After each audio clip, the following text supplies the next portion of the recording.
நாமத்துக்கு மகிமை உண்டாவதாக. Glory be to the holy name of the Lord. மத்தேயு எழுதின சுவிசேஷம் 3ஆம் அதிகாரம் 11ஆம் வசனம். Matthew's Gospel 3rd chapter verse 11. மனந்திரும்புதலுக்கென்று நான் ஜலத்தினால் உங்களுக்கு ஞானஸ்நானம் கொடுக்கிறேன். எனக்கு பின் வருகிறவரோ என்னிலும் வல்லவராய் இருக்கிறார். அவருடைய பாதரட்சைகளை சுமக்கிறதற்கு நான் பாத்திரன் அல்ல. அவர் பரிசுத்த ஆவியினாலும் அக்கினியினாலும் உங்களுக்கு ஞானஸ்நானம் கொடுப்பார்.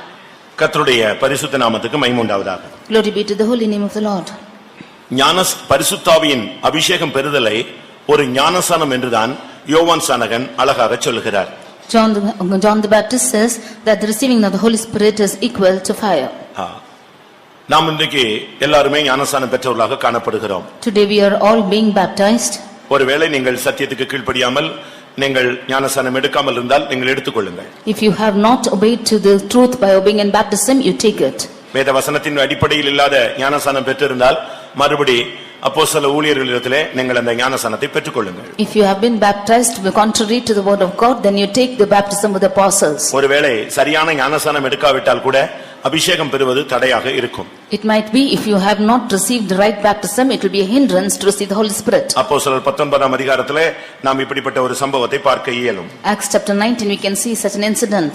ஏனென்றால் அந்த சபை எபேசு சபைக்கு அப்போஸ்தலனாகிய பவுல் ஒரு தரம் சந்திக்கும்படியாக கடந்து போனார். Because apostle Paul went to the church to meet them in church. 2ஆம் வசனத்திலே நீங்கள் விசுவாசிகள் ஆனபோது பரிசுத்த ஆவியை பெற்றீர்களா என்று கேட்டார். In second verse he is saying, have you received the Holy Ghost since you believed? அவர்கள் பரிசுத்த ஆவி உண்டு என்பதை நாங்கள் கேள்விப்படவே இல்லை என்று சொன்னார்கள். They said that we have not heard that there is an Holy Ghost. அநேகருக்கு பரிசுத்த ஆவினா என்னன்னே தெரியாது. Many of them do not know what Holy Ghost is. இப்படிப்பட்ட கிறிஸ்தவ சபைகளும் இன்றைக்கு பூமியிலே இருக்கிறது. Such Christian churches are also existing on earth today. அப்பொழுது பவுல் கேட்ட அடுத்த கேள்வி என்ன?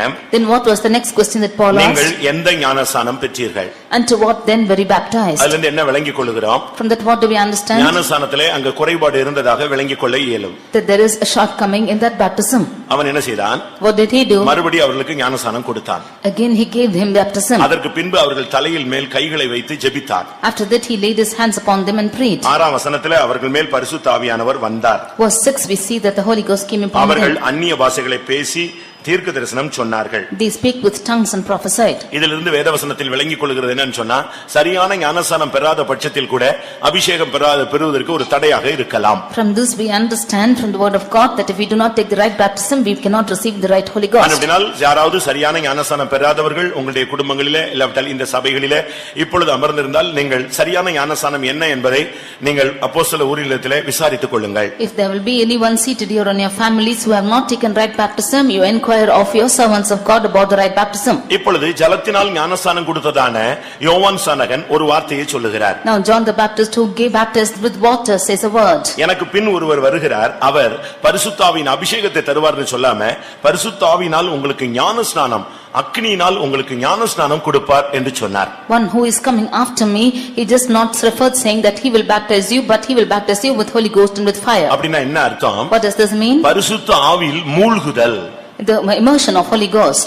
ஜலத்தில் மூழ்குதல் தான் ஞானஸ்நானம். Immersion of water is baptism. அப்ப பரிசுத்த ஆவிக்குள்ள மூழ்குறது தான் பரிசுத்தாவின் அபிஷேகம். Immersing in Holy Ghost is the baptism of Holy Ghost. ஒரு சிலர் பெற்றுக்கொண்டார்கள், ஒரு சிலர் நிரப்பப்பட்டார்கள். Some of them received it and some of them were filled. முதலாம் யோவான் 2:20 பார்த்தால் பெற்றுக்கொண்ட அனுபவத்தை நாம் பார்க்க இயலும். First John 2:20 we see of an experience whom they received. அப்போஸ்தலர் 19:2 நீங்கள் பெற்றீர்களா என்ற ஒரு கேள்வியை நாம் பார்க்க இயலும். Acts 19:2 we heard a question that whether they received it. ஆனால் அப்போஸ்தலர் 9:17 அப்போஸ்தலர் 6:5 இவைகளை நாம் பார்க்கும் பொழுது பரிசுத்த ஆவியில் நிரப்பப்பட்டார்கள், நிறைந்தவர்களாய் வாழ்ந்தார்கள். But in Acts 9:17 and Acts 6:5 we can see that they were all filled with the Holy Ghost. அதனால பரிசுத்த ஆவியில சும்மா ஏதோ ஒரு துவக்க நிலையை பெற்றுக்கொண்டு நாம் அப்படியே இருந்து விடக் கூடாது. Therefore we should not be in a beginning experience of receiving the Holy Ghost. தீத்து 3:5 படி பரிசுத்த ஆவியின் புதிதாகுதல் என்கிற ஒரு எக்ஸ்பீரியன்ஸ் இருக்கிறது. According to Titus 3:5 there is an experience of regeneration of the Holy Ghost. அதனால ஒவ்வொரு நாளும் ஒரு மனிதனுக்கு ரட்சிப்பு உண்டாகிறது. Because of this salvation is taking place in every man. பரிசுத்த பரிசுத்த ஆவியின் புதிதாக்குதலினாலும் நம்மை ரட்சித்தார். Because of the renewing of the Holy Ghost, He has saved us. அதனால தான் பரிசுத்த ஆவியின் வரங்களை குறித்து ஆவியானவர் பவுல் மூலமாய் கொரிந்தியர்ல பேசும் பொழுது, Therefore, about the gifts of the Holy Spirit, when the Holy Spirit is speaking through Paul, அந்த வரங்களில் ஒன்று நவமான பாஷைகளை பேசுதல். one of those gifts are speaking in tongues. அந்த பல 9 விதமான வரங்கள் சுட்டிக்காட்டப்பட்டிருக்கிறது. About each of the gifts is parted here. அதை நாம் பின்னாட்களிலே பார்க்கலாம். About this we can see in latter அதுல days. ஒரு வரம், அவர்கள் அந்த ஆவியினாலே அவர்கள் நவமான பாஷைகளை பேசுவார்கள். One of it is that they speak with diverse kinds of tongues. நவமானங்கிறது புதிய பாஷை என்று நாம் விளங்கிக் கொள்ள இயலும். Diverse kinds of tongues means it is a new tongue. நவம் என்றால் புதியது. It's a new tongue.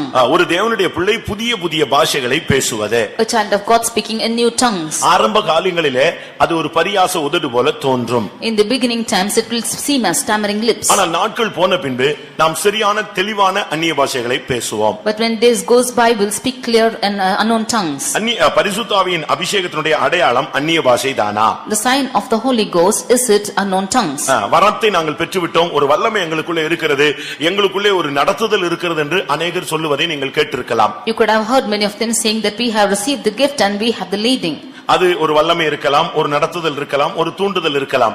ஆனால் அபிஷேகத்தினுடைய சரியான அடையாளம் அந்நிய பாஷை பேசுவதே. There might be a power or leading or inspiration, but the right meaning of Holy Ghost is speaking in unknown tongues. இது ஒரு தீர்க்கதரிசனமாக கூட சொல்லப்பட்டிருக்கிறது. This is also spoken as a prophecy. ஏசாயா 28ஆம் அதிகாரத்தை நாம் பார்க்கும் பொழுது, When we read in Isaiah chapter 28, 11-12 வசனங்களிலே பார்க்கும் பொழுது, verses 11 and 12, we can இயேசு see பிறப்பதற்கு 700 வருடங்களுக்கு முன்பாக ஏசாயா தீர்க்கதரிசி பரிசுத்த ஆவி இப்படித்தான் வரும் என்று ஒரு அடையாளத்தை தீர்க்கதரிசனமாக சொன்னான். before 700 years of the birth of Jesus, we see the prophet Isaiah said that there will be Holy Ghost which comes like this.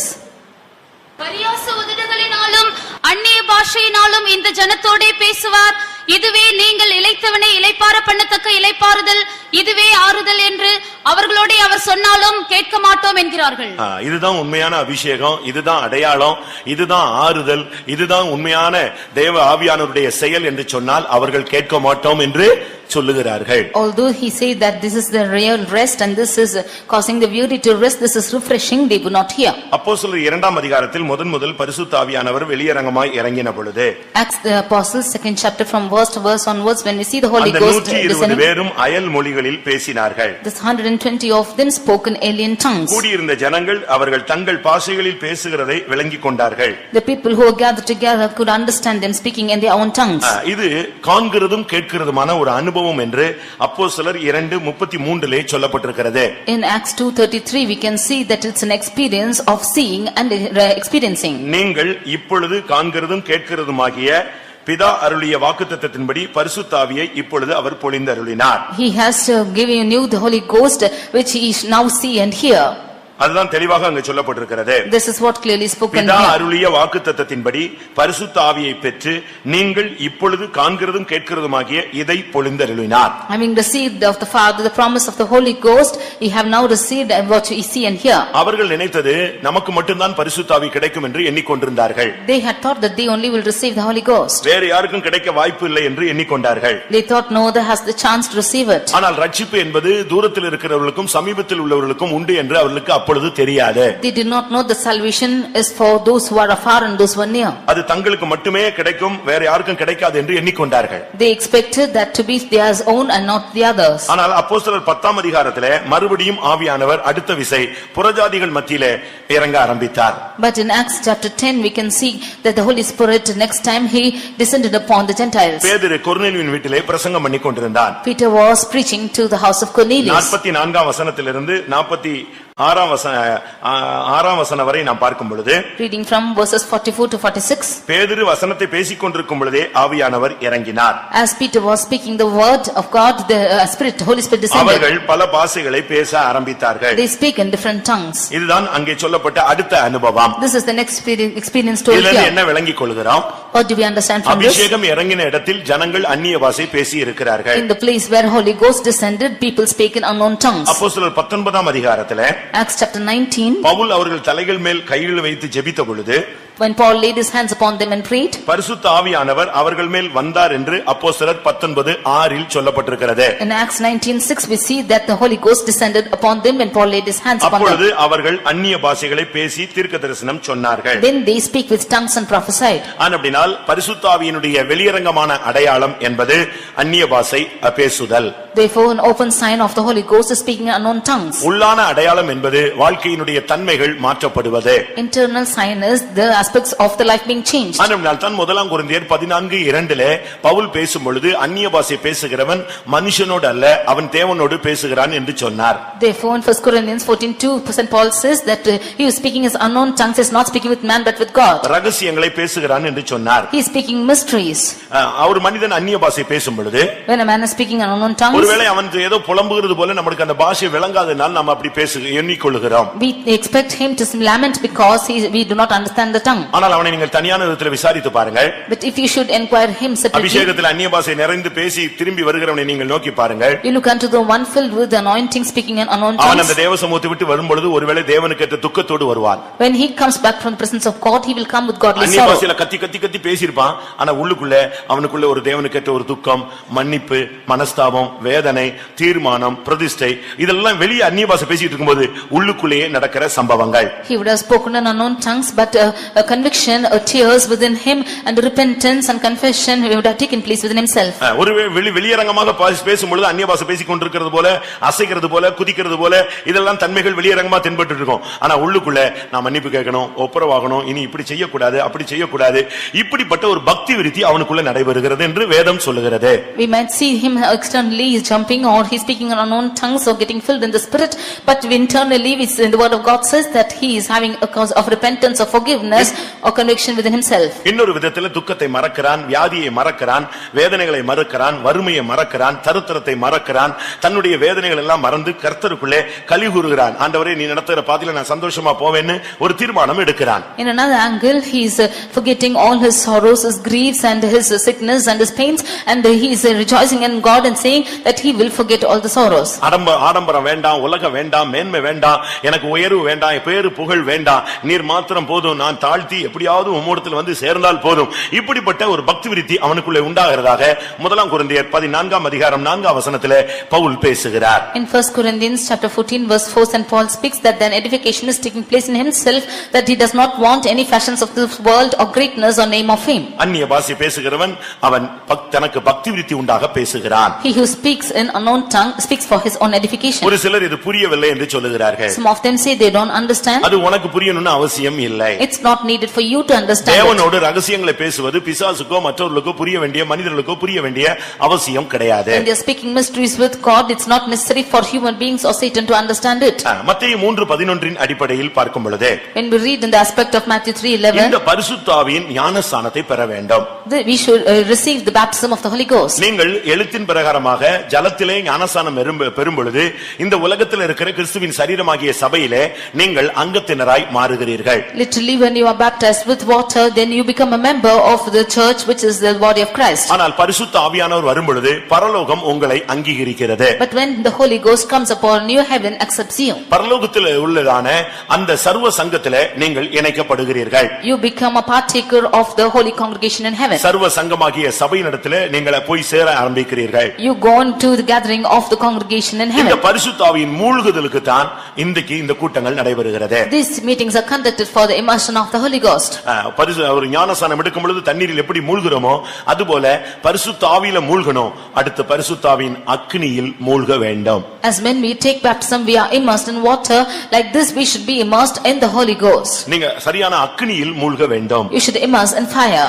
அதனாலதான் எனக்கு பின் வருகிறவர் அபிஷேக பரிசுத்த ஆவியினாலும் அக்கினியினாலும் உங்களுக்கு ஞானஸ்நானம் கொடுப்பார். Therefore he that cometh after me, he will baptize you with the Holy Ghost and with fire. எத்தனை பேர் நீங்க ஏதாவது ஒரு பாஸ்டர் கையில ஞானஸ்நானம் எடுத்திருப்பீங்க?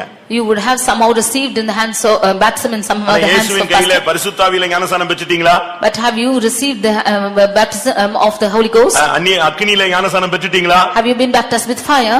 அப்படினா நீங்க இன்னும் அடுத்த ஸ்டெப்புக்கு போகலன்னு அர்த்தம். If so, it means you have not gone to the next step. சரியான ஒரு அபிஷேகத்தின் உள்ளுக்குள்ளே நீங்கள் மூழ்க வேண்டும். You should be immersed in the right baptism. எசேக்கியேல் 57 அதிகாரத்திலே ஒரு தீர்க்கதரிசியை கர்த்தருடைய ஆவியானவர் ஒரு குறிக்கப்பட்ட ஒரு நதி கரைக்கு கொண்டு போகிறார். God is taking a prophet in Ezekiel chapter 47 to a shore of a bank of a river.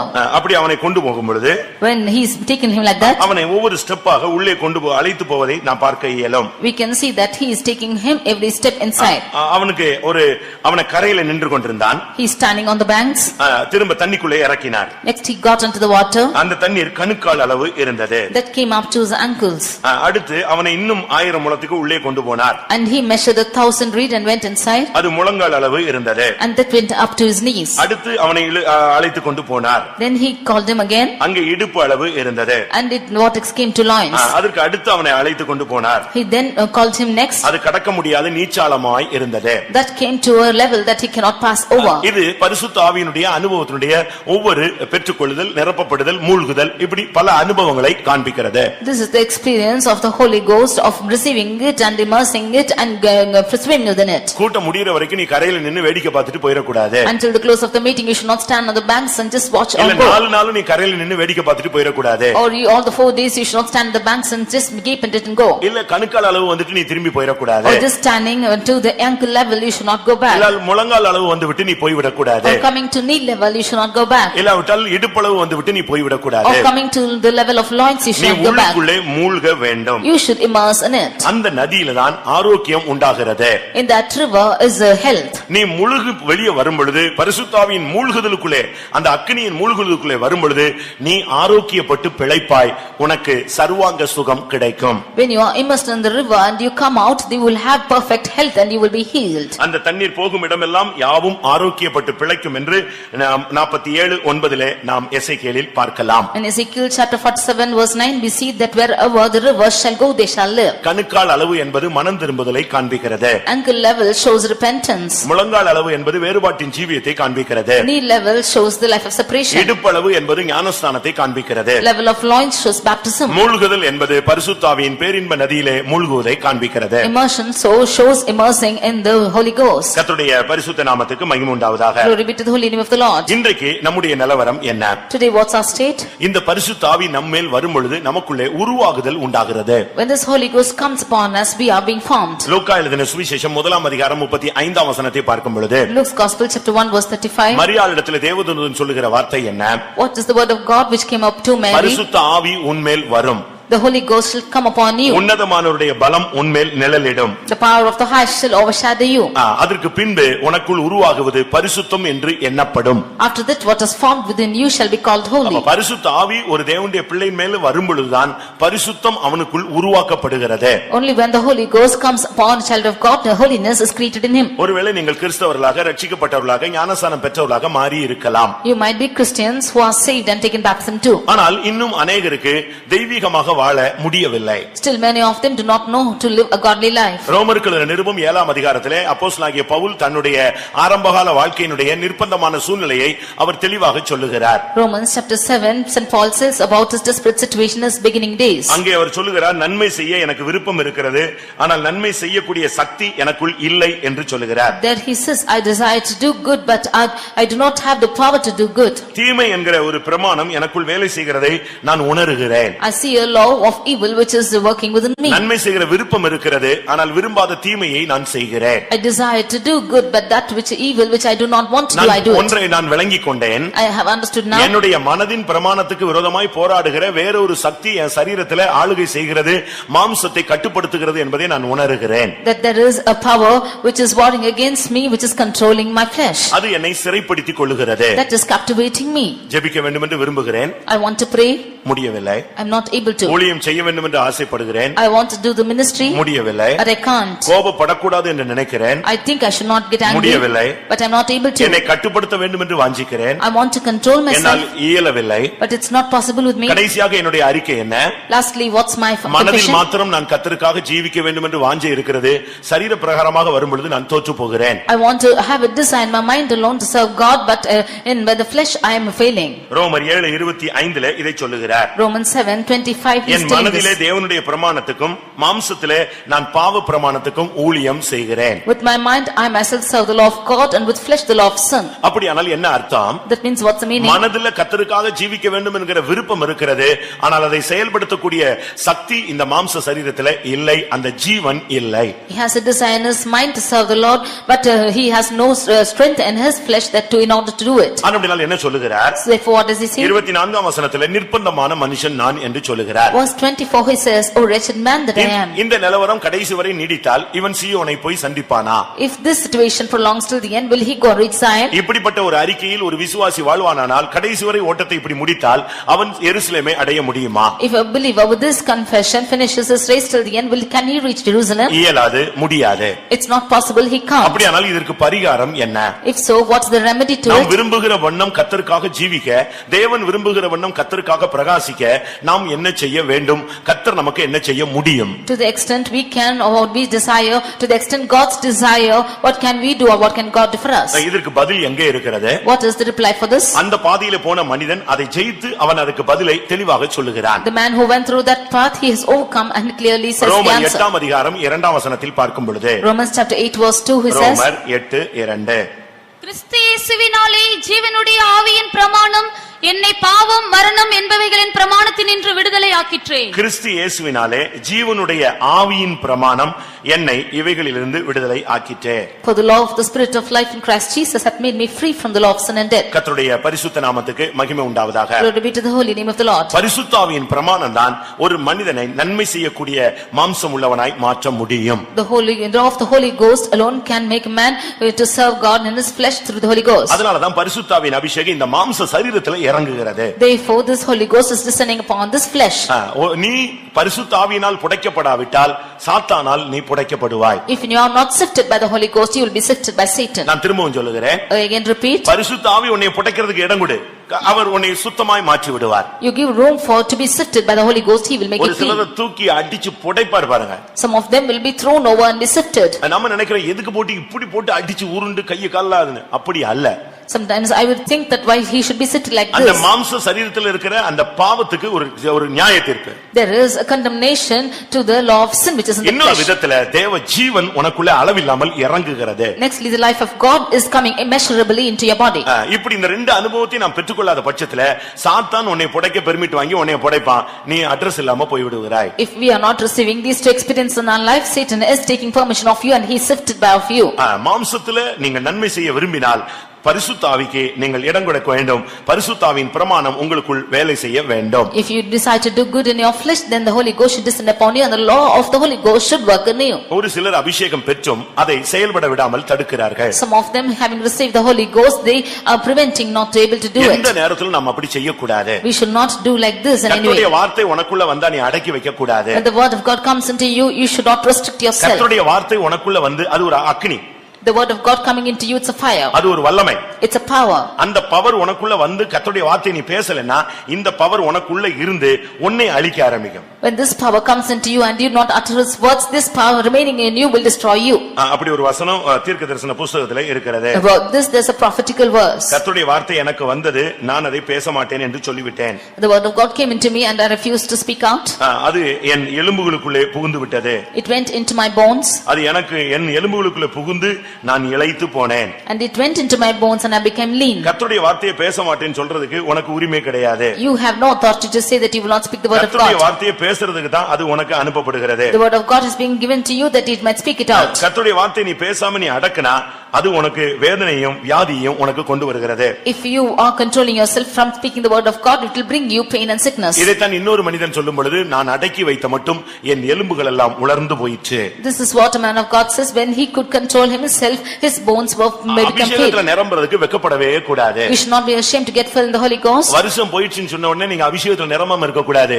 வருஷம் போன பின்புதான் அபிஷேகம் கூடணும். When days has gone by, you should not refrain or decrease in your Holy Ghost, it should increase. பந்தயசாலையில ஓடுறவங்களை நீங்க பாத்திருக்கீங்களா? Have you seen the ones running in the race? அவங்க அந்த இலக்கை தொடர நேரம் தான் தன்னுடைய வேகத்தை என்ன செய்வாங்க? கூட்டுவாங்க. They will increase their speed as they reach the goal. ஏனென்றால் இலக்கு நெருங்க நெருங்க தான் அவங்களுடைய வேகம் அதிகரிக்க ஆரம்பிக்கும். Their speed will increase as they reach the goal. அதுபோல நம்முடைய ஓட்டம் ஜெயமா முடியணும்னா நம்முடைய ஓட்டம் முடிய நெருங்க நெருங்க நம்முடைய எக்ஸ்பீரியன்ஸ் இல்லாட்ட அனுபவங்கள் காலங்கள் கூட கூட அபிஷேகம் கூடிக்கொண்டே இருக்க வேண்டும். Therefore, as we are reaching the mark or the end, we should increase in the Holy Ghost in our life. நாம் அப்படி செய்யாத பட்சத்துல இந்த அபிஷேகம் நமக்கு ஒரு பெரிய கண்ணியாக மாறிவிடும். If we are not doing like this, then this anointing will become a snare to us. கர்த்தருடைய வல்லமையை நீங்க அடக்கி வைக்க அது எலும்புகளுக்குள்ளே ஒரு அக்கினி போல பாய ஆரம்பிக்கும். As long as you are controlling the Holy Ghost within you, it will be as a fire which is going on into your bones. அதனால தான் சிலருடைய ஆவி முறிந்து போய் விடுகிறது. That is why some of their spirits are frailing. ஒரு சிலர் அபிஷேகம் பெற்று கூட தன்னுடைய வாழ்க்கையில சில சம்பவங்கள் வழியாக போகும் பொழுது அவர்கள் ஆவி முறிந்தவர்களாய் மாறி விடுகிறார்கள். Some of them, although they are anointing, when they go through certain situations, they become broken in their spirit. நீதிமொழிகள் 17 அதிகாரம் 22 வசனத்தை பார்க்கும் பொழுது Proverbs 17 verse 22 when we see, அங்க என்ன சொல்லி இருக்கிறது? what it is told there, முறிந்த ஆவி எலும்புகளை உலர பண்ணும். the broken spirit dry the bones. என்னைக்கோ நடந்த ஏதாவது ஒரு சம்பவத்தை நீங்க நினைச்சுக்கிட்டு உங்களுடைய ஜீவியத்தை ஊழியத்தை அபிஷேகத்தை நீங்கள் மட்டுப்படுத்த கூடாது. Thinking of an incident which has taken place someday, you should not refrain or you should not decrease your Holy Spirit. ஆவிக்குரிய ஜீவியத்தில் நீங்க ஒரு குறிக்கப்பட்ட காலம் வளர்ந்த பின்பு இவைகளிலே நீங்கள் ஆவியை முறிய அனுமதிக்க கூடாது. Growing in a specific level of the Holy Ghost, you should not allow your spirit to break. உங்களுடைய மனதை தேவனுடைய வல்லமைக்கு நீங்கள் இடம் கொடுக்க வையுங்கள். You allow your mind for the power of God to operate. நீதிமொழிகள் 15:13 பார்க்கும் பொழுது மனோதுக்கம் ஆவியை முறிந்து போக பண்ணும். In Proverbs 15:13 we see that the sorrow of the heart spirit is broken. ஏசாயா 65:14 பார்க்கும் பொழுது மனநோவு முறிந்த ஆவியை முறிய பண்ணும். In Isaiah 65:14 we see that the sorrow of the heart shall make the heart afraid. ஒரு தேவனுடைய பிள்ளை இந்த நாட்களிலே மனநோவுகளுக்கு இல்லாவிட்டால் என்றைக்கோ நடந்த சம்பவங்களில் உள்ளதான காயங்களுக்கு இடம் கொடுத்து உங்களுடைய அபிஷேகத்தை நீங்கள் முறித்து போடக்கூடாது. A child of God should not allow the sorrow of heart to the pains of heart which are taking place once upon a time and make the vexation of அப்படி spirit. நீங்கள் செய்யும் பொழுது உங்களுடைய ஜீவியத்தை உங்களுடைய ஊழியத்தை நீங்களே அழிக்கிறீர்கள். If you do like this, then you are destroying your life and your ministry. பிசாசு அந்த சம்பவத்தை உனக்கு முன்பாக கொண்டு வந்து நிறுத்துகிறான். Satan is bringing that incident before you and placing it. அந்த சம்பவம் நினைவு கூருக்கு வந்த உடனே உன்னுடைய அபிஷேகத்தை நீ மட்டுப்படுத்துகிறாய். When that incident is placed before you, you are controlling that spirit. அப்படி நீ அபிஷேகத்தை கட்டுப்படுத்தும் பொழுது உன்னுடைய ஜீவியத்திலே தேவனுடைய செயல் இல்லாமல் போய்விடுகிறது. When you are controlling the Holy Spirit, the work of God is not operated in your life. அதனால தான் கர்த்தர் தம்முடைய ஜனத்தின் அடிக்காயத்தை ஆற்றுகிறார் என்று சொல்லி இருக்கிறது. Therefore it is said that the Lord is going to take away the wounds of the people. अनेक தேவனுடைய பிள்ளைகள் இந்த காயங்கள் ஆற்றப்படாமலே இந்த பாதையிலே போய் கொண்டே இருக்கிறார்கள். Many people of God, their wounds are not healed and they are going in this path. உங்களில் எத்தனை பேர் இப்படிப்பட்ட நிலவரத்திலே நீங்கள் போய் கொண்டிருக்கிறீர்கள்? How many of you are going on through this path in their life? இன்றைக்கு உங்களுடைய வாழ்க்கையை நீங்கள் மாற்றும்படியாக ஆவியானவர் உங்களோடு பேசுகிறார். Today the Spirit of God is speaking to in order to change this situation. இப்பொழுது நாம் பழைய ஏற்பாட்டு காலத்திலே அந்த பரிசுத்தவான்களுக்கு தேவனுடைய ஆவி அனுப்பப்பட்ட அனுபவத்தை சில காரியங்களை நாம் சிந்திக்க போகிறோம். Now we are going to meditate upon certain things of the Holy Ghost which descended in the Old Testament. பழைய ஏற்பாட்டிலேயும் கர்த்தருடைய ஆவியானவர் மகத்தான வேலைகளை செய்தார். Even in the Old Testament, the Holy Spirit of God had done magnificent நான் இதை works. குறித்து நேற்று சொல்லும் பொழுது About this when I spoke பரிசுத்த ஆவியானவர் கர்த்தருடைய ஆவி என்ற நாமத்திலே ஆரம்ப காலங்களிலே கிரியை செய்யும் பொழுது அவர்களுக்கு ஒரு ஊழியம் கொடுக்கப்பட்டது. அந்த ஊழியத்தின் நிமித்தமே அவர்கள் அதை செயல்படுத்தினார்கள். the Holy Spirit in the Old Testament revealed himself as God's Spirit and they were given a specific ministries and they were operating it through that Spirit. இன்னொரு விதத்தில் சொல்லப்போனால் In another angles when ஒரு we see குறிக்கப்பட்ட நோக்கத்துக்கு மாத்திரம் கர்த்தருடைய ஆவியானவர் இறங்கி ஆளுகை செய்தார். only for a special purpose the Spirit of God descended and worked. அதுதான் அதை கொண்டு அவர்கள் செயல்பட்டார்கள். With this they had worked. இன்னும் சொல்லப்போனால் In more to add, ஊழியத்திற்காக மாத்திரம் அவர்களுக்கு தேவ ஆவி அருளப்பட்டது. only for the ministry the Spirit of God was given to them. ஆனால் புதிய ஏற்பாட்டிலே அப்படி அல்ல. But in the New Testament it is not ஒரு so. மனிதனுக்கு தேவனுடைய ஆவி அருளப்படுவது ஜீவியத்திற்காக.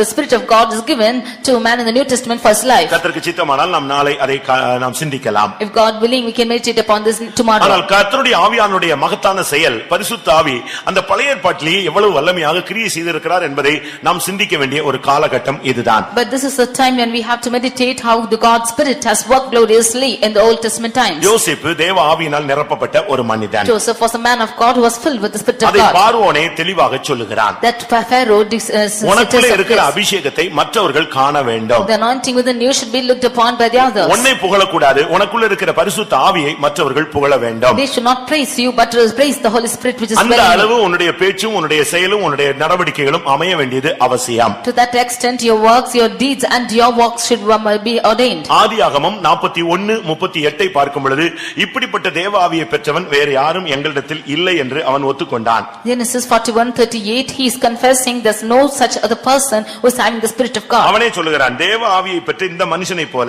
இந்த தேசத்திலே எகிப்திலே வேறு ஒருவன் உண்டோ? Can he himself is saying, can we find such a one as this is a man whom the Spirit of God is? தேவன் உன்னோடு கூட இருக்கிறார், உனக்கு अनेक காரியங்களை வெளிப்படுத்தி இருக்கிறார். God is with you and revealing many things to you. பரிசுத்த ஆவி ஒரு மனிதனுக்குள்ளே இருக்கும் பொழுது அவனுடைய வாழ்வை முழுவதும் அவர் கட்டுப்படுத்துகிறார். When the Holy Ghost is in a man, he is controlling whole of his life. கூட்டத்தின் துவக்கத்தில் நீங்கள் பாஸ்டர் பேசும்பொழுது கேட்டது போல பரிசுத்த ஆவியை நாம் கட்டுப்படுத்த கூடாது, ஆவியானவர் நம்மை கட்டுப்படுத்த வேண்டும். In the beginning of the meeting when pastor was speaking, we should not control the Holy Spirit but we should be controlled of the Holy Spirit. இன்னைக்கு நாம் என்ன செய்கிறோம்? Today what are we doing? நாம் ஒரு prayer request வச்சிட்டு இத accept பண்ணுங்கன்னு சொல்றோம். ஆனா ஆண்டவர் நான் இத உனக்கு தர்றேன்னு சொன்னா அதை அக்செப்ட் பண்ணதுக்கு நமக்கு முடியல. We having a prayer request or asking God to accept this but he were not able to accept what God is asking us to do. இதுதான் சவுலுக்குள்ள நடந்த ஒரு தீமை. This is the evil which happened in Saul. ஆண்டவர் அவனை சத்துருவை அழிக்க முடியாது சொன்னார், அதை அழிக்கவில்லை. அதை விட்டு எனக்கு அது வேண்டும் இது வேண்டும் என்று அவன் கேட்டு பெற்றுக்கொண்டான். God asked him to destroy the enemies, leaving this he wanted things which he wanted himself. யோசேப்புக்கு கர்த்தர் அந்த ஆவியை கொடுத்ததின் நோக்கம் என்ன? What was the purpose for which God gave the Spirit to Joseph? சிங்காசனத்துக்காக அவனுக்கு கொடுக்கப்பட்டது. He gave the Spirit to receive the throne. நம்முடைய ஜனங்களை காலாகாலமாக ரட்சித்து பாதுகாக்க முடியாகவே அவனுக்கு அந்த ஆவியை தேவன் அவனுக்கு கொடுத்தார். In order to see the people and preserve them for the years together, God gave him that Spirit. அந்த அபிஷேகத்தை அவன் பாதுகாத்தான். He preserved that anointing. அதுதான் அவனுடைய speciality. That was his speciality. அபிஷேகத்தை பாதுகாக்கிறது ஒரு முக்கியமான ஒரு தன்மை. Preserving the anointing is an important aspect. எண்ணத்தை பெறாவிட்டாலும் அபிஷேகத்தை பெற்றுக்கொள். Whatever you do not receive the Holy Ghost. எண்ணத்தை இழந்தாலும் அபிஷேகத்தை இழக்காதே. Whatever you lose, do not lose the Holy Ghost. எண்ணத்தை தொலைத்தாலும் அபிஷேகத்தை தொலைக்காதே. Whatever you lose, you should not lose the எண்ணத்தை anointing. நஷ்டப்படுத்தினாலும் அபிஷேகத்தை நஷ்டப்படுத்தாதே. Whatever you grieve, you should not grieve the Holy Ghost. அவன் மேல இருந்த அந்த ஆவிக்கு அவன் அப்படியே சரண்டர் பண்ணி போய்க்கொண்டே இருந்தான். He surrendered himself to the Spirit which was upon him. அவன் ஒரு 60 வயசு ஆள் கிடையாது. He was not a 60-year-old பெரிய man. அனுபவம் உள்ள ஒரு ஆளும் கிடையாது. He was not an experienced person too. 17 வயது வாலிபன்.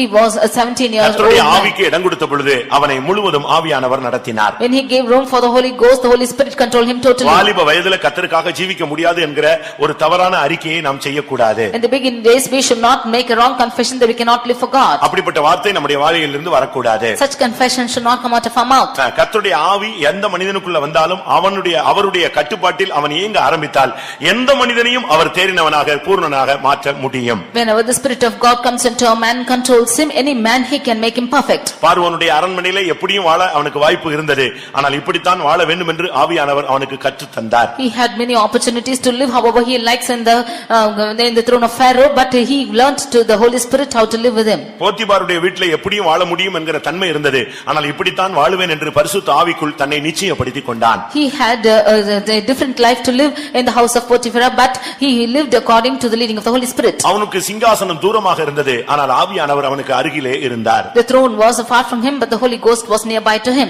அவன் சிங்காசனத்தை அடைய பல பாதைகள் போக வேண்டியிருந்தது. He had to go through many paths through to the throne. சிங்காசனம் தூரத்தில் இருந்தது. ஆனால் ஆவியானவர் அவனுக்கு பக்கத்தில் இருந்தார். The throne was afar, but the Holy Spirit was near by him. அதுதான் ரொம்ப முக்கியமானது. That is most important. உலக ஆசீர்வாதங்கள் நித்தியமெல்லாம் நமக்கு தூரமாக இருக்கிறது. ஆவியானவர் இப்பொழுது நம்மோடு கூட இருந்து நம்மை ஆளுகை செய்ய வேண்டிய ஒரு காலம். The blessings of the world and the eternity is afar off, but now the Holy Spirit is the time that he should control over us and reign with us. என்னாகமம் 11ஆம் அதிகாரத்திலே மோசேக்கு கர்த்தருடைய ஆவி கொடுக்கப்பட்டிருந்தது. In Numbers 11 we see the Holy Ghost was given to Moses. மோசேக்கு இருந்த கர்த்தருடைய ஆவியை போல பழைய ஏற்பாட்டிலே யாருக்கும் அப்படிப்பட்ட ஆவி கிடையாது. As Moses had the Spirit of God, there was nobody in the Old Testament who had such a spirit. புதிய ஏற்பாட்டிலும் அப்படி அனுபவம் இருக்கா என்று எனக்கு தெரியவில்லை. I doubt if there is a person like this even in the New Testament. ஏனென்றால் அவனுக்குள்ள இருந்த ஆவி அளவில்லாத ஒரு ஆவி. Because he had a measureless spirit within him. அவனுக்குள்ள இருந்த ஆவியை எடுத்து 70 பேர் மேல் வைத்தாராம். The spirit upon him he placed upon 70 of அப்ப them. அவனுக்குள்ள இருந்த ஆவியினுடைய தன்மை என்ன? Then what is the character of the spirit which was in நம்ம him? இப்ப பாட்டு பாடுறோம், ரெட்டிப்பான வரம் வேணும், ரெட்டிப்பான வல்லமை வேணும்னு. ஆனா அவனுக்குள்ள இருந்த வல்லமை எத்தனை மடங்கு? 70 மடங்கு அபிஷேகம் அவனுக்குள்ள இருந்தது. These days we are singing for double fold blessings and anointing, but that blessings and anointing upon him was 70 fold. நான் இத படித்தபோது வெட்கப்பட்டேன். When I read this I was ashamed. எப்படி 70 மடங்கு ஒரு அபிஷேகத்துல அவன் வாழ்ந்திருக்கிறான். He was living with 70 fold of blessings. அதனால தான் அவன் மனைவி பிள்ளைங்கற அந்த சப்ஜெக்டே பைபிள்ல கிடையாது. அவன் மைண்ட் முழுதும் இந்த ஜனத்தை கொண்டு போய் கானான்ல சேர்க்கணும். அது மட்டும் தான் அவன் மைண்ட்ல ஓடிட்டே இருந்தது. That is what in the word of God we cannot see about his wife or children. His mind was totally in taking the children of God to Canaan. ஆனா நாட்கள் போனபோது But as days went by, இவன் இந்த ஆவியை வேண்டாம் என்று சொன்னான். he refused to have the spirit. இந்த ஜனத்தை நானா சுமந்தேன், நானா பெற்றேன், நானா சுமக்க முடியும் என்று சொன்ன பொழுது இந்த ஆவி 70 பேர் மேல் வைக்கப்பட்டு இவன் ஒரு போர்ஷன் எடுத்துக்கிட்டான், 70 போர்ஷன் மற்றவர்களுக்கு போய் விட்டது. When he said, did I beget these children or should I carry them, then the spirit upon him was taken out from him and placed upon 70 of அதனால them. தான் புதிய ஏற்பாட்டிலே இயேசு கிறிஸ்துவை குறித்து சொல்லும் பொழுது, That is why when we speak of Jesus Christ in the New Testament, யோவான் எழுதின சுவிசேஷம் 3ஆம் அதிகாரத்திலே John's Gospel chapter 3, அங்க என்ன சொல்லப்பட்டிருக்கிறது? what is spoken of him there? 3:34 பார்க்கும் பொழுது 3:34. தேவனால் அனுப்பப்பட்டவர் தேவனுடைய வார்த்தைகளை பேசுகிறார். தேவன் அவருக்கு தமது ஆவியை அளவில்லாமல் கொடுத்திருக்கிறார். தேவன் அவருக்கு தமது ஆவியை அளவில்லாமல் கொடுத்திருக்கிறார். For God giveth the spirit without measure. அப்ப புதிய ஏற்பாட்டிலே 2 மடங்கல்ல 70 மடங்கல்ல அளவில்லாத ஜீவன் நமக்கு கொடுக்கப்படுகிறது. Therefore in the New Testament it is not double fold or 70 fold, but it's a measureless spirit. அதனால தான் இந்த அபிஷேகம் பெற்ற ஒரு சிலர் எல்லாம் கட்டுப்படுத்த முடியல, அவங்க எங்கேயோ போயிடுறாங்க. Therefore some of them who are anointed, they are not able to be controlled, they go somewhere. அபிஷேகம் சரியா இப்ப நாசரேத்துல இறங்குச்சுன்னா இந்த ஹால் காணாது, ஹால்ல ஒருத்தர் இருக்க மாட்டாங்க. If there's a right anointing descending upon Nazareth, this hall will not suffice. இவனுக்குள்ள இருந்த அபிஷேகம் தான் 70 பேருக்குள்ள போய் 70 பேர் தீர்க்கதரிசனம் சொன்னாங்க. The anointing within him went upon 70 of them and 70 of them prophesied. ஆண்டவர் சொல்கிறார், உன்மேல் இருக்கிற ஆவியை அவர்கள் மேல் வைப்பேன். God says that I will place the spirit upon you, upon all தயவு of them. செய்து உங்கள் மேல் இருக்கிற ஆவி மற்றவர்களுக்கு போகிற அளவுல நீங்கள் உங்களுடைய வார்த்தையினால ஆண்டவரை துக்கப்படுத்தி அபிஷேகத்தை இழந்து போய்விடக் கூடாது. Please do not grieve God by your words and make your anointing which is upon you to go upon the others. அவன் பாரத்தை சுமக்க முடியாது என்று சொன்னான், அபிஷேகம் அவனை விட்டு விலக ஆரம்பித்தது. When he said that he is not able to bear the burden, the anointing upon him went 70 away. மடங்கு இருந்த அபிஷேகம் இப்ப 1 மடங்கு வச்சிட்டு அவன் கடைசில கானானுக்குள்ள போக முடியாம தடுமாறி விட்டான். The 70 fold of this anointing he could not keep among himself, and finally he could not go into Canaan. அபிஷேகம் குறைந்தால் நம்முடைய இலக்கை நாம் தொட முடியாது. Without this anointing we cannot go and reach the அது mark. சீயோனோ எருசலேமோ அதை நாம் பார்க்கலாம், அடைய முடியாது. Might be Zion or Jerusalem we can see but cannot attain it. சீயோனின் உபதேசங்களை பேசலாம், கேட்கலாம், அதை அடைய முடியாது. We can speak the doctrine of Zion and hear it, but we cannot உங்கள் attain மேல் it. இருக்கிற அபிஷேகம் உங்களை விட்டு சிதறி போக நீங்கள் அனுமதிக்க கூடாது. You should not allow your anointing which is upon you to be scattered. என்னாகமம் 27ஆம் அதிகாரத்தை நாம் பார்க்கும் பொழுது When we read in Numbers chapter 27 18ஆம் வசனத்திலே verse 18, யோசுவா தேவனுடைய ஆவியை பெற்ற மனிதன் என்று சொல்லி இருக்கிறது. we see of Joshua who received the spirit of God. ஆவியை பெற்றிருக்கிற புருஷனாகிய யோசுவா என்னும் நூனின் குமாரனை நீ தெரிந்து கொண்டு அவன் மேல் உன் கையை வைப்பாயாக.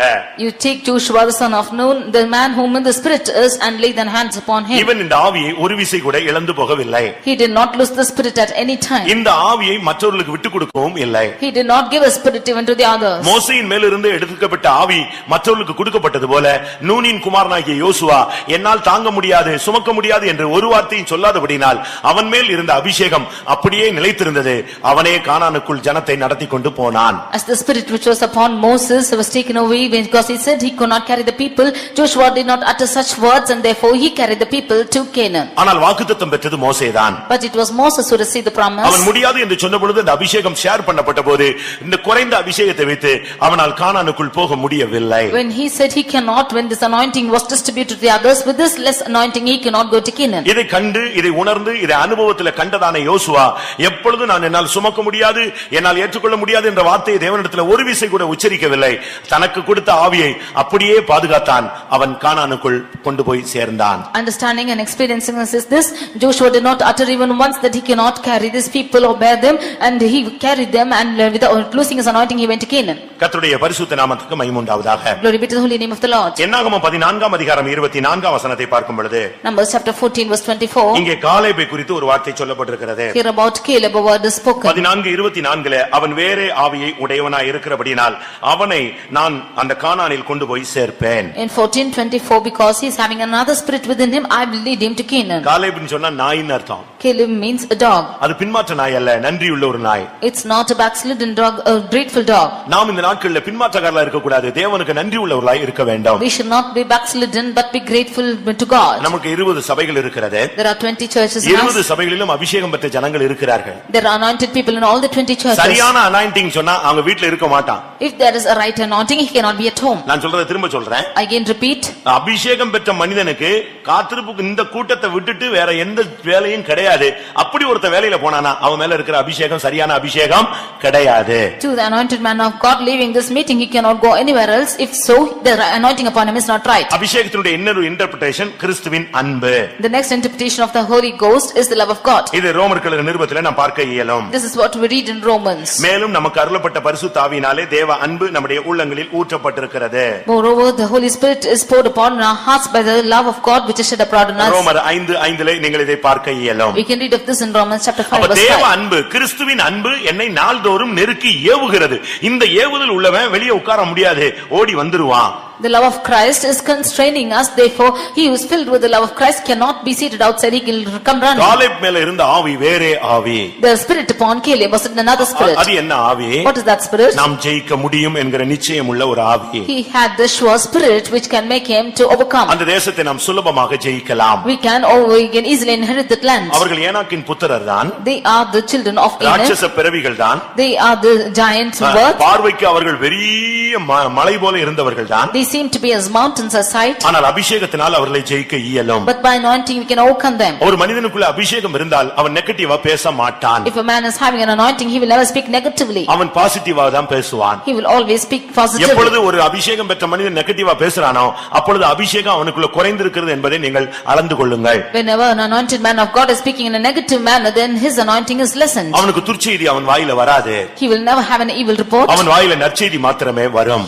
In his mouth will be found only good report. யாத்திராகமம் 35:33 பார்க்கும் பொழுது Exodus chapter 35 verse 33. அடுத்ததாக ஒரு தேவனுடைய மனிதன் மேல் பரிசுத்த தேவ ஆவி இறங்கினார். We can see the Holy Spirit descending upon another man of God. இவன் ஒரு முக்கியமான ஒரு நபர். He was an important person. யாத்திராகமம் 35ல நாம் பார்க்கும் பொழுது When we see in Exodus chapter 35 33ல தேவ ஆவியினால் கர்த்தர் அவனை நிரப்பினார். verse 33, we can see that the Lord filled him with the Spirit of God. அவனுடைய பெயர் Bezalel. His name was Bezalel. அவன் ஒரு விலையேற பெற்ற ஒரு நபர். He was a precious person. அவன் யூதா கோத்திரத்தை சேர்ந்தவன். He belonged to the tribe of Judah. ஆனால் கர்த்தர் அவனை தெரிந்து கொண்டார். But the Lord chose him.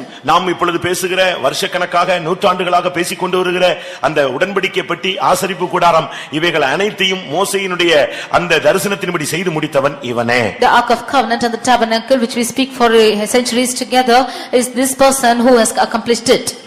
பெசலெயேல்னா என்ன அர்த்தம் தெரியுமா? What is the meaning of Bezalel? தேவனுடைய நிழலில் நிற்பவன். He is standing in the shadow of God. உன்னதமானவருடைய மறைவில் நிற்பவன் சர்வ வல்லவருடைய நிழலில் தங்குவான். He is standing in the shadow of the Almighty shall dwell in the shadow of God. சரியான அபிஷேகம் இருந்தா நீ சர்வ வல்லவருடைய நிழலிலே உன்னுடைய வாழ்க்கை பாதுகாக்கப்படும். If you are in the right anointing, you will be preserved in the right shadow of God. ஒரு இன்ச் கூட அவன் மாத்தல. He did not even change an inch. மோசேயை கர்த்தர் வான் பண்ணி தான் அனுப்பினார். It was God who Moses who was warned of it.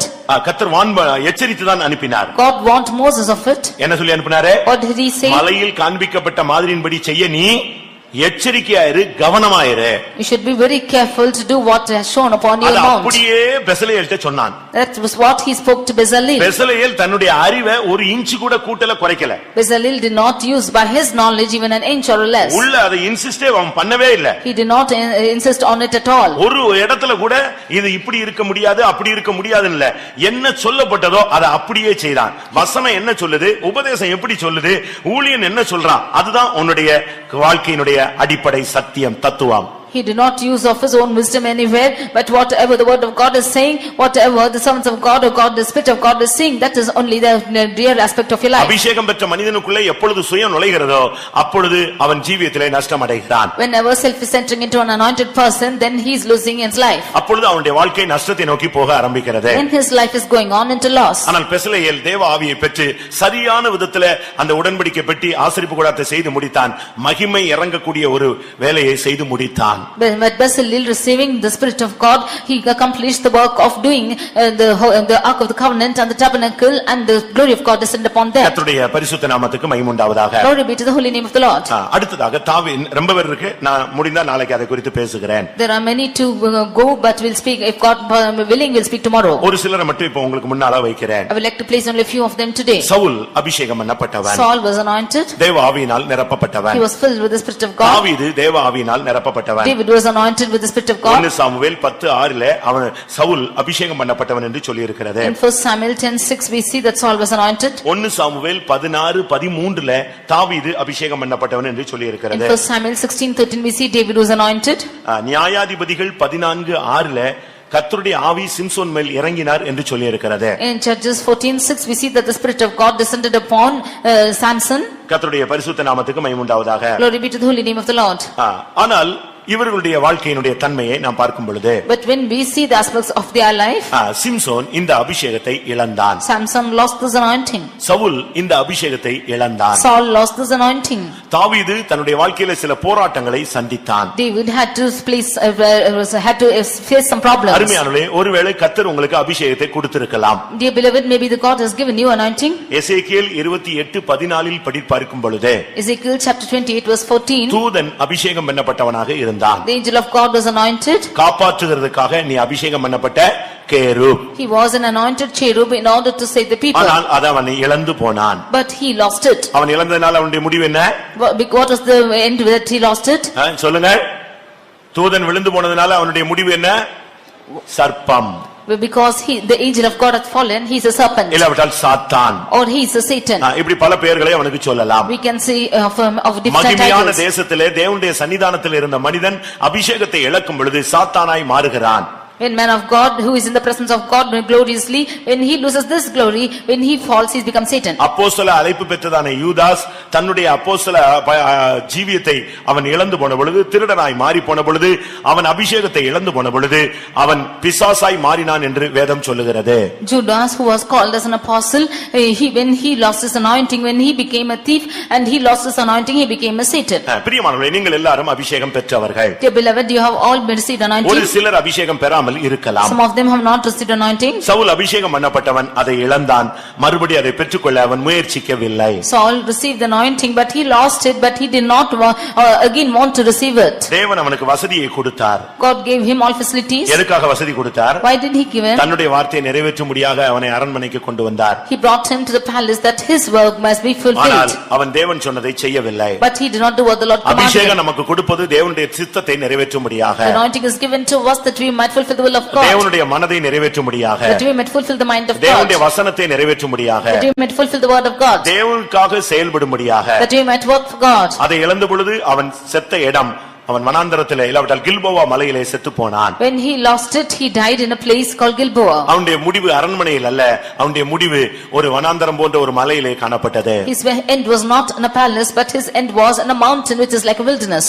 எதுக்கு நான் இதை சொல்லுகிறேன்? Why do I say this? தூதன் இழந்தான், அதை பெற்றுக்கொள்ளவில்லை. Angel lost it but did not receive it. Saul இழந்தான், அதை பெற்றுக்கொள்ளவில்லை. Saul lost it and did not receive it. தாவீது கூட சில இடத்துல சொல்லுகிறான், நான் அபிஷேகம் பண்ணப்பட்டும் பலவீனன் சொன்னான். ஆனால் கர்த்தர் மறுபடியும் அவனை அபிஷேகித்து அவனை உறுதிப்படுத்தி விட்டார். David also says that he had received the anointing but he is still weak, but the Lord renewed him and he stabilized him. அபிஷேக தைலம் என்பது உன் தலையில் இருந்தா அது ஒரு கிரீடம். But if the anointing oil is upon one's head, it's a crown. லேவியராகமம் 21:12 படி அது ஒரு கிரீடம். Leviticus 21:12 we can read it as a crown. ஆனால் புலம்பல் 5:16 அந்த ஜனங்கள் என்ன சொல்லுகிறார்கள்? எங்கள் தலையில் இருந்து கிரீடங்கள் விழுந்து விட்டது. But in Lamentation 5:16 those people are saying that their crown has fallen off from their head. இன்னைக்கு இந்த மாலை வேளையிலே உங்களுடைய நம்முடைய நிலவரம், தற்போதைய நிலவரம் என்ன?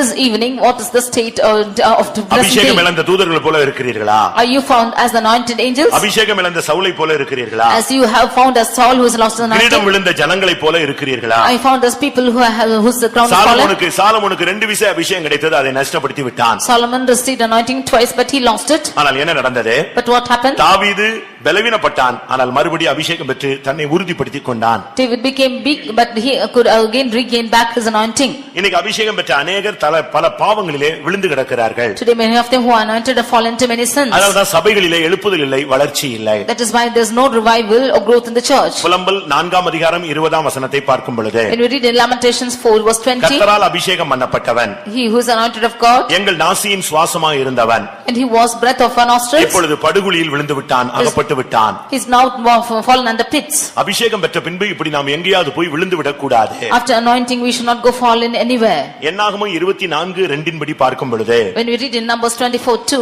பிலேயாம் முதலாவது தேவ ஆவியினால் நிரப்பப்பட்ட மனிதனாய் காணப்பட்டான். Balaam was a man who was filled once with the Spirit of God. ஆனால் தவறான கருத்துக்களை அவன் வெளியே சொன்ன பொழுது, But when he gave wrong opinions முடிவு outside, அவன் குறி சொல்லுகிறவனாய் கொலை செய்யப்பட்டு மரித்தான். his end was like a soothsayer and he was murdered and killed. தூதன் இழந்ததை பெற்றுக்கொள்ளவில்லை, Angel who lost it and he did Saul not இழந்ததை receive. பெற்றுக்கொள்ளவில்லை, Saul lost and did not receive. பிலேயாம் இழந்ததை பெற்றுக்கொள்ளவில்லை, Balaam lost it and did not receive. Samson இழந்ததை பெற்றுக்கொள்ளவில்லை. Samson lost and did not receive ஆனால் it. தாவீது பெற்றுக்கொண்டான், சிம்சோன் பெற்றுக்கொண்டான். But David and also Samson received it. சாலமோன் இழந்தான், ஆனால் Samson பெற்றுக்கொண்டான். Solomon lost it but Samson received it. ஞானி இழந்து விட்டான், ஒரு பலவீனமா கண்குருடாய் போன மனிதன் மறுபடி பெற்றுக்கொண்டான். The wise person lost it but one who had become blind and lost his eyes received it. இதிலிருந்து என்ன விளங்கிக் கொள்ளுகிறோம்? What do we understand from this? அபிஷேகம் பெறலாம், அதை இழந்தும் போகலாம், மறுபடியும் பெற்றுக்கொள்ளலாம். We can receive anointing, might lose it also, but we can regain it. தன்னுடைய வாழ்விலும் ஆவியானவர் விலகி போய்விடுவாரோ என்று பயந்து தாவீது, ஆண்டவரே பரிசுத்த ஆவியை என்னிலிருந்து எடுத்து போடாதிரும் என்று அவன் ஜெபிக்க ஆரம்பித்தான். David feared lest the Holy Spirit will depart from him and prayed, Lord, take not away the Holy Spirit from me. தன்னுடைய ஜீவியத்திலே தோல்வி வந்த பொழுது தன்னிடத்திலிருந்து அபிஷேகம் போயிருமோன்னு பயந்துட்டான். When there was failures in his life, he feared that the Holy Ghost will depart from him. 51ஆம் சங்கீதம் 11ஆம் வசனத்திலே இதான் அவன் சொல்லுகிறான். Psalm 51:11, he says like this, சமூகத்தை விட்டு என்னை தள்ளாமலும், you take not away from the உமது presence, பரிசுத்த ஆவியை என்னிடத்திலிருந்து எடுத்துக்கொள்ளாமலும் இரும். and take not the Holy Spirit away from me. அந்த விண்ணப்பம் அவனுக்கு உதவி செய்தது. That prayer helped him. கர்த்தர் அபிஷேகத்தை அவனை விட்டு விலக்காமல் மறுபடியும் அபிஷேகத்தை அவனுக்கு உறுதிப்படுத்தினார். அவன் 3 விசை அபிஷேகம் பண்ணப்பட்டான். God did not take away the Holy Spirit from him but confirmed that Holy Spirit, and thrice he was anointed.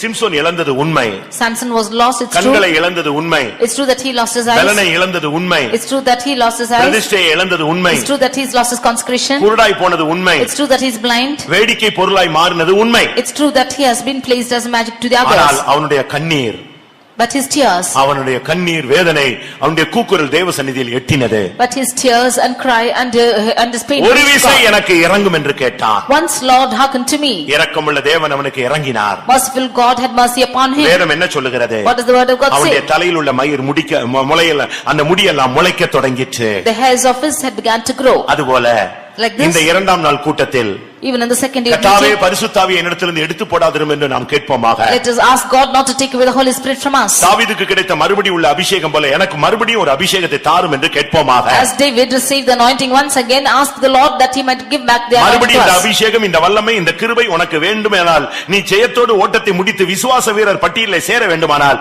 இன்றைக்கு மறுபடியும் ஆதியிலே செய்த அந்த அன்பின் கிரியைகளை, அந்த பிரதிஷ்டைகளை, அந்த முடியை மறுபடியும் முளைக்க வைப்பாயாக. If you have to run this race victoriously and again, if your name should come in the list of heroes of faith, then you in this consecration or the hairs of your head should again அப்படி grow today. வாஞ்சிக்கிறவர்கள் எல்லாரும் கண்களை மூடுங்கள். All those who desire like this, close your eyes. வேதத்தை மூடுங்கள். Close your word of God. முழங்காலை முடக்குங்கள். You kneel down. இனி ஆவியானவரும் நீங்களும் போராட வேண்டிய ஒரு நேரம். This is the time that you and the Spirit of God should strive. என்ன விதத்துல உங்களுக்கு ஆராதிக்க முடியுமோ, தேவனை பற்றி பிடித்துக் கொள்ள முடியுமோ, விடாமல் பற்றிக் கொள்ள முடியுமோ, அதை நீங்கள் செய்யுங்கள். However you can cling on to the Lord and cling on to him without failing, you can hold on to him. யாக்கோபு தன்னுடைய வாழ்க்கையிலே நெருக்கமான சூழ்நிலையில் வந்த பொழுது ஆண்டவரை இறுக பிடித்துக் கொண்டு என்னை ஆசீர்வதித்தால் ஒழிய நான் உம்மை விடவே மாட்டேன் என்று சொன்னான். Jacob, when he came to a desperate situation in his life, clung on to God and said, except you bless me, I will not leave you. கொஞ்ச நேரம் எல்லாரும் கண்களை மூடலாமே. For some time, let's all close our eyes. வெளியில இருக்கிற யாராவது முழங்கால் போட முடிந்தால், இல்லாவிட்டால் நல்லா ஆராதிக்கணும்னு நீங்க ஆசைப்பட்டீங்கன்னா அப்படி பாயில வந்து உட்காருங்க, இல்ல முழங்கால் போடுங்க.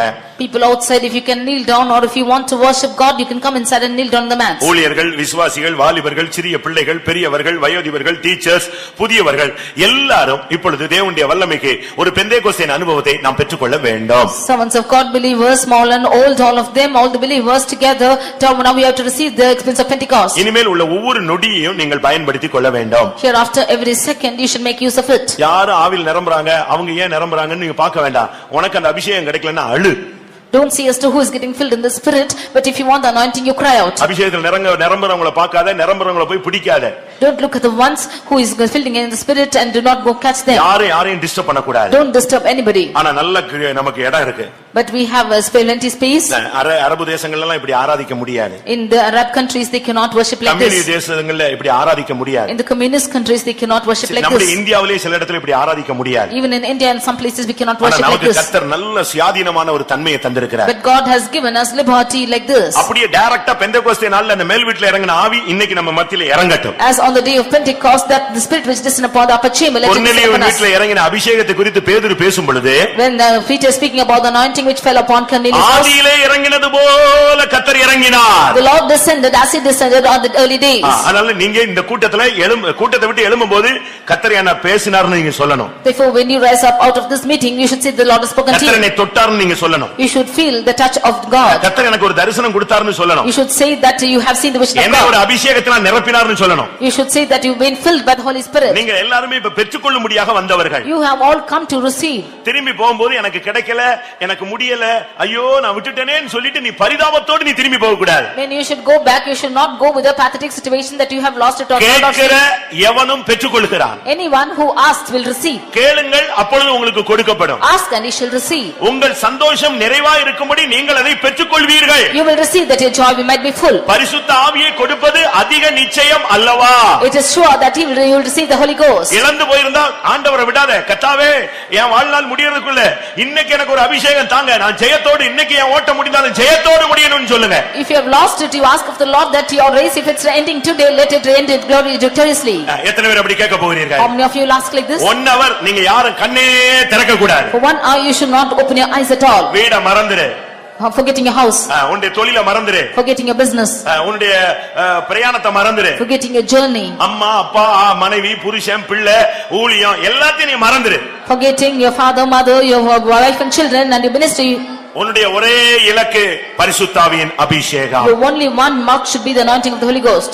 அந்த ஆவி இருந்தா போதும், நீ எல்லாத்தையும் வின் பண்ணி நீ கடந்து போய்டுவே. When that spirit is there, you can win everything and go. எல்லாரும் வாயை திறந்து கொஞ்ச நேரம் கேட்டு கர்த்தருடைய சமூகத்திலிருந்து இரக்கத்தை பெற்று தேவ ஆவியினால் முடிசூட்டப்படுவோம். All open your mouth and ask the Holy Ghost and be filled with that Holy Ghost.